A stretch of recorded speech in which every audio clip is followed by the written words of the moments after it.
नमस्कार, स्वागत है आप सभी का डीडी न्यूज के इस खास बुलेटिन एक्सप्रेस 100 में, जहां आपके लिए लेकर आते हैं राजनीति, मनोरंजन, देश दुनिया, खेल और व्यापार जगत की सभी बड़ी खबरों को एक्सप्रेस यानी फटाफट अंदाज में। आपके साथ मैं हूं मुकुल शर्मा। आइए अब खबरें देखते हैं तेज रफ्तार से। विदेश यात्रा के दूसरे चरण में फ्रांस यात्रा के बाद प्रधानमंत्री नरेंद्र मोदी अमेरिका में पहुंचे। वॉशिंगटन डीसी के हवाई अड्डे पर पहुंचने पर पीएम मोदी का औपचारिक स्वागत किया गया। पीएम मोदी अमेरिका में व्यापार जगत की हस्तियों के साथ मुलाकात करने के साथ ही भारतीय समुदाय के सदस्यों से भी करेंगे बातचीत।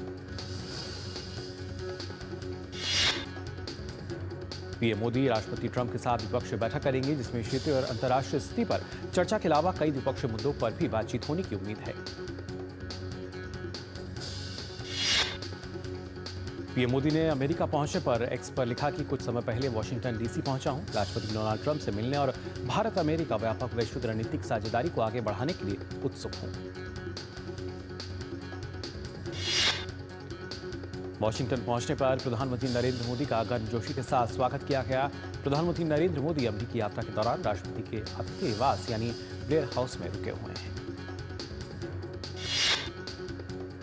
पीएम मोदी जब यहां पहुंचे तो भारी बारिश के बीच भी भारतीय समुदाय के लोगों का उत्साह देखते ही बना। इस दौरान भारतीय समुदाय के लोगों ने भारत माता की जय, मोदी है तो मुमकिन है और वंदे मातरम के नारे लगाए। प्रधानमंत्री नरेंद्र मोदी ने अमेरिका की राष्ट्रीय खुफिया निदेशक तुलसी गबार्ड से बातचीत की। तुलसी गबार्ड ने हाल ही में अमेरिका के राष्ट्रीय खुफिया निदेशक के पद की शपथ ली है।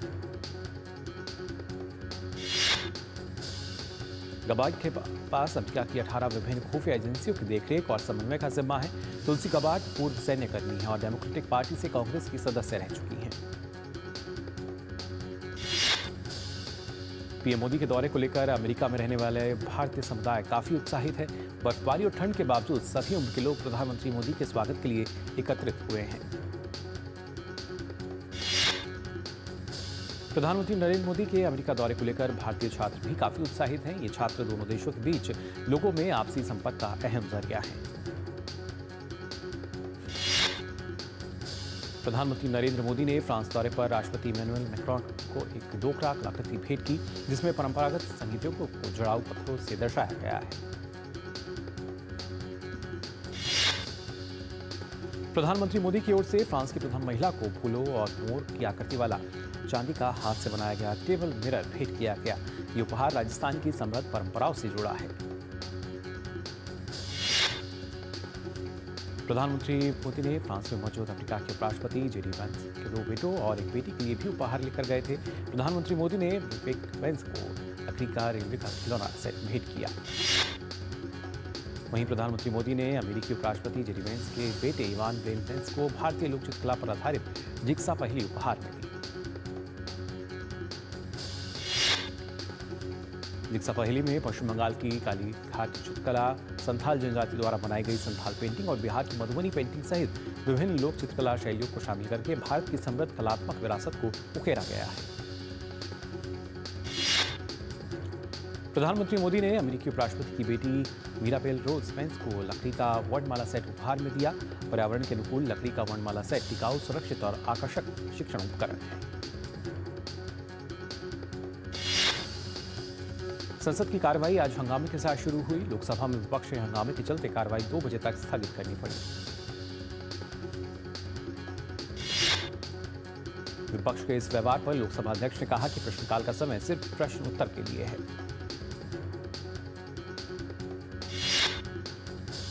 सदन में नारेबाजी कर रहे कांग्रेस सदस्यों ने कहा कि उनकी पार्टी ने देश में लंबे समय शासन किया और अब वे नियोजित तरीके से हंगामा करके सदस्यों का अधिकार छीनना चाहते हैं। वहीं राज्यसभा में हंगामे के बीच वक्फ संशोधन विधेयक पर जेपीसी की रिपोर्ट पेश की गई। हंगामे के चलते उच्च सदन की कार्रवाई को स्थगित करना पड़ा। फिलहाल कार्रवाई जारी है। सुबह सदन की कार्रवाई आरंभ होने के कुछ देर बाद ही भारतीय जनता पार्टी की मेधाश्याम कुलकर्णी ने समिति की रिपोर्ट सदन में पेश की। रिपोर्ट पेश होते ही कांग्रेस, तृणमूल कांग्रेस, समाजवादी पार्टी और वामपंथी दल सहित कुछ अन्य दलों के सदस्यों ने हंगामा शुरू कर दिया। हंगामा कर रहे सदस्य आसन के निकट आ गए और नारेबाजी करने लगे।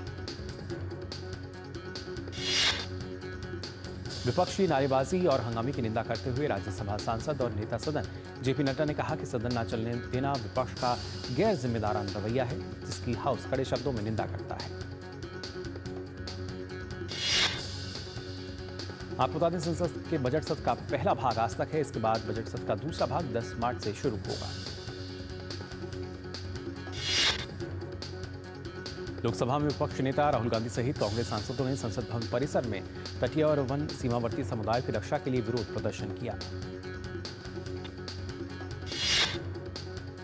दिल्ली में विधानसभा में बंपर जीत के बाद बीजेपी में मुख्यमंत्री के नाम को लेकर लगातार मंथन जारी है। मुख्यमंत्री के नाम की घोषणा प्रधानमंत्री के विदेश दौरे से वापस लौटने के बाद ही होगी। वहीं आपकी करारी हार का जिम्मेदार कांग्रेस को मानने वाले तमाम नेताओं पर कांग्रेस नेता संदीप दीक्षित ने बड़ा बयान दिया है। उन्होंने कहा कि अगर कांग्रेस और आप साथ मिलकर लड़ते तो परिणाम और भी बुरे होते। संदीप दीक्षित ने कहा कि मैं दिल्ली की जनता को बहुत अच्छे ढंग से जानता हूं। इस बार दिल्ली की जनता ने तय कर लिया था कि अरविंद केजरीवाल को हराना है। आप नेता अमानतुल्लाह खान के राउज़वेनी कोर्ट में अग्रिम जमानत याचिका दायर की है। राउज़वेनी कोर्ट आज अग्रिम जमानत याचिका पर सुनवाई करेगा। दिल्ली के जामिया नगर में पुलिस टीम पर हमले का कथित तौर पर नेतृत्व करने के आरोप में उनके खिलाफ एफआईआर दर्ज की गई थी। दिल्ली पुलिस और क्राइम ब्रांच की ज्वाइंट टीम की तलाशी के लिए लगातार छापेमारी कर रही थी। महाकुंभ में देश और दुनिया भर के सनातनियों का आना जारी है। माघी पूर्णिमा पर तीर्थराज प्रयागराज में श्रद्धालुओं का हुजूम उमड़ पड़ा। माघी पूर्णिमा पर रात 10 बजे तक केवल एक ही दिन में 2 करोड़ से अधिक श्रद्धालुओं ने स्नान किया। अब तक ही स्नान करने वाले श्रद्धालुओं की संख्या 48 करोड़ के पार कर चुकी है। Uttar Pradesh police social media पर महाकुंभ से जुड़ी अफवाहें फैलाने वालों के खिलाफ सख्त कार्रवाई कर रही है। पुलिस ने कई सोशल मीडिया अकाउंट्स को चिन्हित कर कार्रवाई शुरू की है।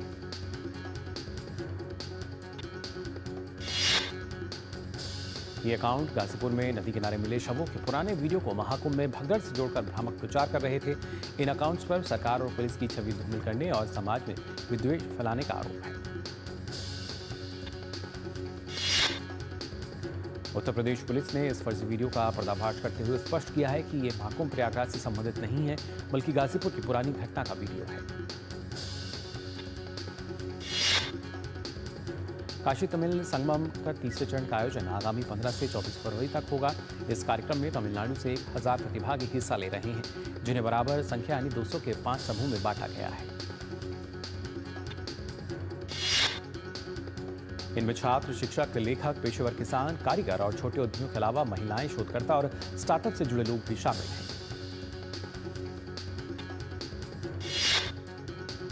प्रतिभागियों को काशी के अलावा प्रयागराज महाकुंभ जाने और अयोध्या में राम जन्मभूमि मंदिर के दर्शन का भी मौका मिलेगा।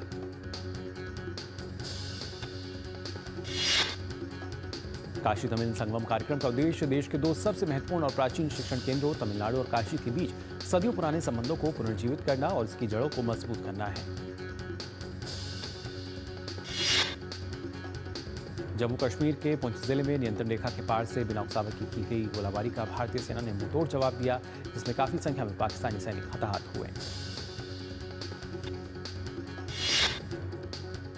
मध्य प्रदेश के भिंड जिले में कल रात एक ट्रैक्टर ट्रॉली के पलट जाने से 3 लोगों की मौत हो गई, जबकि 30 से अधिक लोग घायल हो गए। मृतकों में 2 महिलाएं शामिल हैं।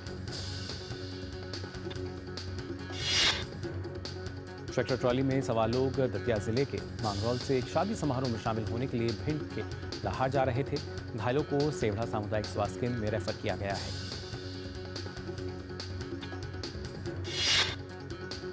लखीमपुर खीरी के निघासन क्षेत्र में बुधवार रात भीषण सड़क हादसा हो गया।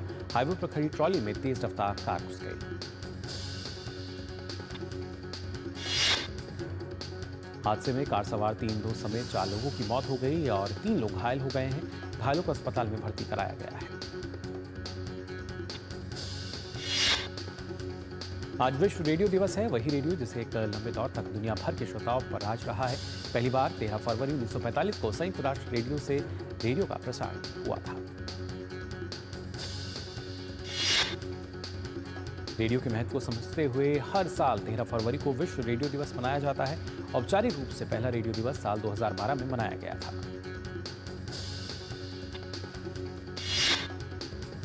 इस वर्ष विश्व रेडियो दिवस की थीम है रेडियो और जलवायु परिवर्तन, जलवायु कार्रवाई के लिए एक शक्तिशाली उपकरण। लोगों को इसके उपयोग के लिए प्रोत्साहित करना है।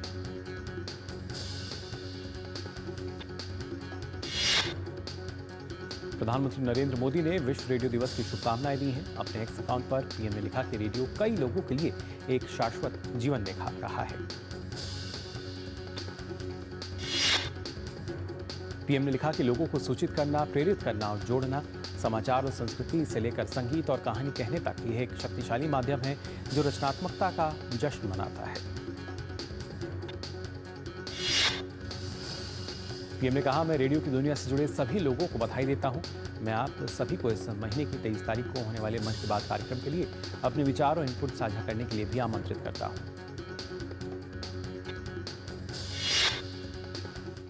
और फिलहाल एक्सप्रेस 100 में हम यहाँ रुकने एक छोटे से ब्रेक के लिए जल्द लौटते हैं। जब धरती चीर कर निकलता है लोहे का पत्थर और मिलता है मोंगिया के जोश से, फिर तपता है, पिघलता है और बनता है फौलाद। अब होता है सरिया सारी खूबियों के साथ। मोंगिया स्टील, मजबूत देश का मजबूत सरिया। ब्रेक के बाद आप सभी का एक बार फिर स्वागत है एक्सप्रेस 100 में। आइए एक बार फिर से खबरें देखते हैं तेज रफ्तार से। आज शुरुआती कारोबार में घरेलू शेयर बाजार हरे निशान पर खुला। इस दौरान सेंसेक्स 214.08 अंक बढ़कर 76,385.16 अंक पर पहुंचा, जबकि निफ्टी 69.8 अंक चढ़कर 23,115.05 अंक पर पहुंचा। सरकारी तेल एवं गैस कंपनी ओएनजीसी लिमिटेड और एनटीपीसी लिमिटेड के संयुक्त उद्यम ने Ayana renewable power private limited में 100% हिस्सेदारी खरीदने की घोषणा की है। देश में इंडस्ट्री रेडी वर्कफोर्स तैयार करने के लिए अदानी ग्रुप ने सिंगापुर के आईटीआई एजुकेशन सर्विसेज के साथ साझेदारी का ऐलान किया है। इस साझेदारी का उद्देश्य green energy, manufacturing, high tech, project excellence जैसे क्षेत्रों में स्किल्ड वर्कफोर्स तैयार करना है। एसआर के ग्रीन मोबिलिटी इकोसिस्टम का हिस्सा और भारत की सबसे बड़ी स्वच्छ ईंधन लॉजिस्टिक्स प्रदाता ग्रीन लाइन एलएनजी से चलने वाले ट्रकों के अपने बेड़े के साथ देश में सड़क माल उद्योग के डीकार्बोनाइजेशन को आगे बढ़ा रही है। भारत में महंगाई के मोर्चे पर आम लोगों के लिए खुशखबरी। जनवरी में खुदरा महंगाई दर गिरकर 5 महीने के निचले स्तर 4.31% पर पहुंच गई है। नोएडा प्राधिकरण की कार्यप्रणाली को पेपरलेस बनाने के लिए अब ई फाइल प्रक्रिया को अपनाया जाएगा। इसके लिए आवश्यक सॉफ्टवेयर विकसित कर लिया गया है और अब डेटा अपलोड प्रक्रिया शुरू की जाएगी। मासिक म्यूचुअल फंड्स एसआईपी जनवरी में 26,400 करोड़ रुपए रही है। यह दिखाता है कि निवेशक अनुशासन के साथ लंबी अवधि के नजरिए से शेयर बाजार में लगातार निवेश कर रहे हैं। इनप्लस gas limited Noida international airport पर सीएनजी स्टेशन स्थापित करेगा। नोएडा इंटरनेशनल एयरपोर्ट ने एयरपोर्ट पर सीएनजी के बुनियादी ढांचे को विकसित करने के लिए इनप्लस गैस लिमिटेड के साथ साझेदारी की है।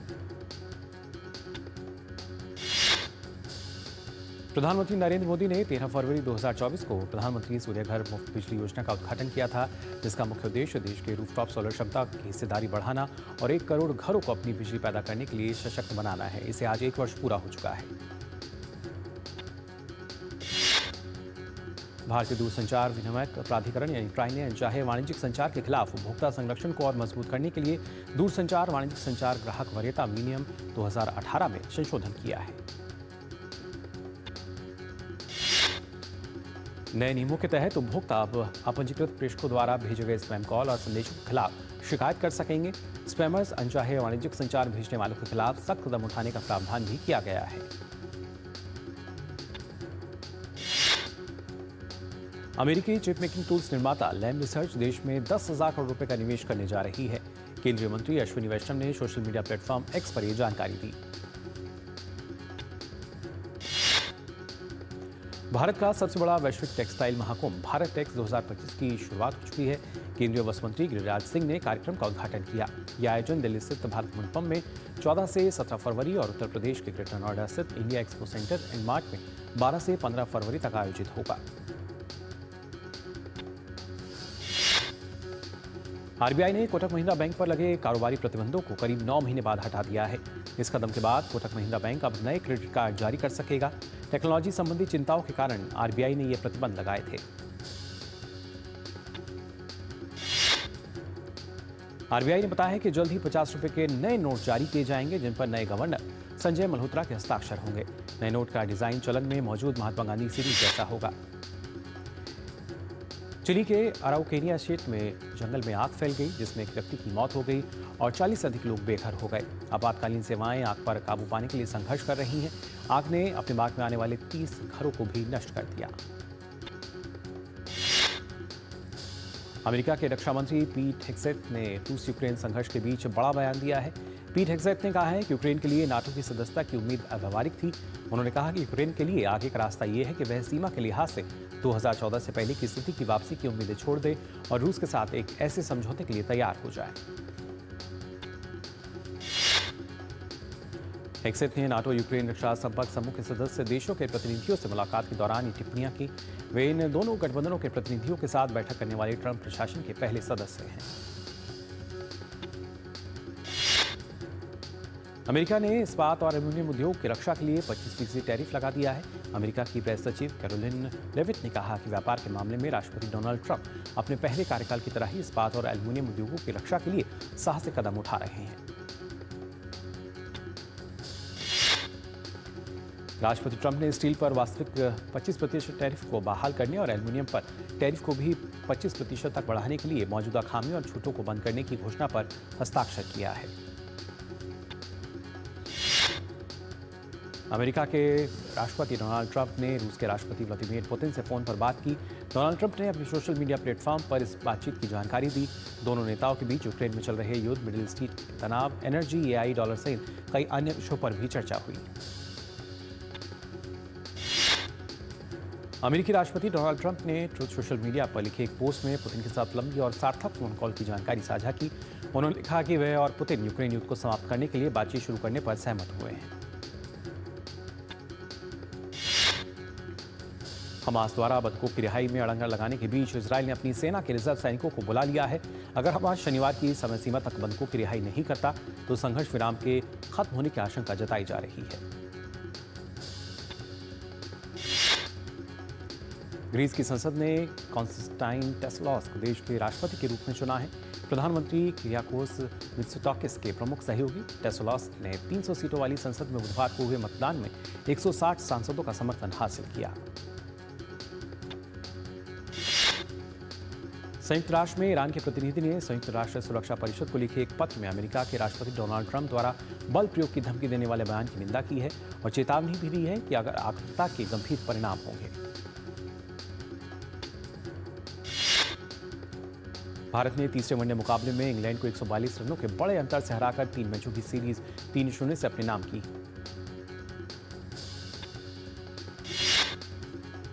अहमदाबाद के नरेंद्र मोदी स्टेडियम में खेले गए इस मैच में भारत ने 356 रन का विशाल स्कोर खड़ा किया, जिसके जवाब में इंग्लैंड की टीम 34.2 ओवर में 214 रन पर ही सिमट गई। भारत की ओर से एक बार फिर से शुभमन गिल चमके और उन्होंने 112 रन की शानदार शतकीय पारी खेली। कोहली 52 रन बनाकर आउट हुए। श्रेयस अय्यर ने 78 रन की पारी खेली। इंग्लैंड के खिलाफ भारतीय गेंदबाजों ने भी बेहतरीन प्रदर्शन किया। अर्शदीप सिंह, हर्षित राणा, अक्षर पटेल और हार्दिक पांड्या ने 2-2 विकेट झटके, जबकि वाशिंगटन सुंदर और कुलदीप यादव को 1-1 सफलता मिली। भारत के पूर्व सलामी बल्लेबाज शिखर धवन को आईसीसी चैंपियंस ट्रॉफी के लिए टूर्नामेंट का एम्बेसडर नियुक्त किया गया है। आईसीसी ने धवन के अलावा पाकिस्तान के 2017 में चैंपियंस ट्रॉफी जिताने वाले टीम के कप्तान सरफराज अहमद को भी टूर्नामेंट एम्बेसडर बनाया है। ऑस्ट्रेलिया के पूर्व ऑलराउंडर शेन वॉटसन और न्यूजीलैंड के तेज गेंदबाज टिम साउदी टूर्नामेंट एम्बेसडर उनको भी नियुक्त किया गया है। प्रधानमंत्री नरेंद्र मोदी ने मोटापे के खिलाफ लड़ाई का समर्थन करने पर ओलंपिक स्वर्ण पदक विजेता नीरज चोपड़ा की प्रशंसा की। नीरज चोपड़ा ने मोटापे के खिलाफ मुहिम के समर्थन में लिखा कि हम सब मिलकर भारत को फिट बनाने की दिशा में माननीय प्रधानमंत्री नरेंद्र मोदी का समर्थन करें। उत्तराखंड में आयोजित हो रहे 38वें राष्ट्रीय खेलों में सर्विसेज टीम का दबदबा कायम। टीम 114 पदकों के साथ शीर्ष पर बनी हुई है, जिसमें 65 स्वर्ण पदक शामिल हैं। राष्ट्रीय खेलों में दूसरा स्थान बरकरार रखते हुए महाराष्ट्र ने अब तक कुल 175 पदक अपने नाम किए हैं। हालांकि स्वर्ण पदक इस राज्य के खाते में अब तक 50 आए हैं। वहीं 140 पदक और 39 स्वर्ण के साथ हरियाणा तीसरे पायदान पर है, जबकि मेजबान राज्य उत्तराखंड 97 पदकों के साथ 7वें स्थान पर मौजूद है, जिसमें कि 22 स्वर्ण पदक शामिल हैं।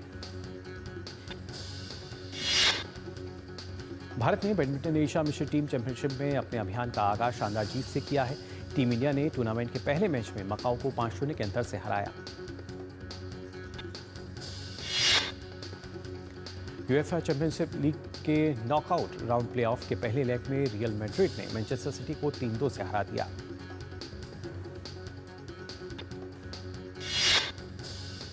विक्रम भट्ट निर्देशित फिल्म तुमको मेरी कसम 21 मार्च को सिनेमाघरों में होगी रिलीज।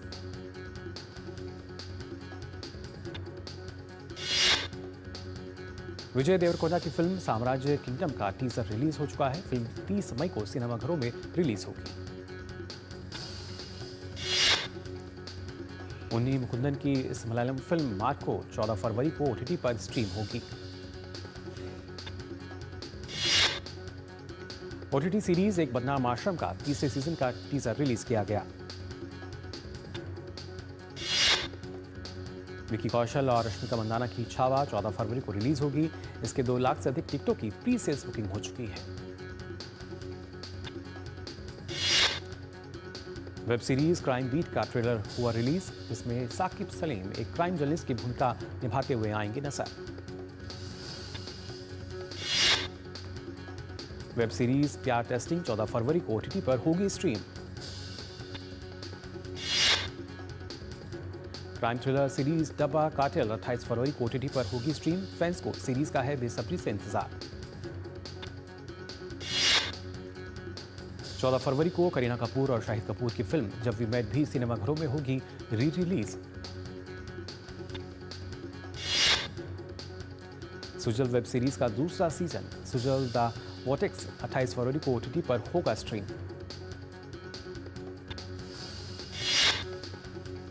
जानवी कपूर और सिद्धार्थ मल्होत्रा की फिल्म परम सुंदरी 25 जुलाई को सिनेमाघरों में होगी रिलीज।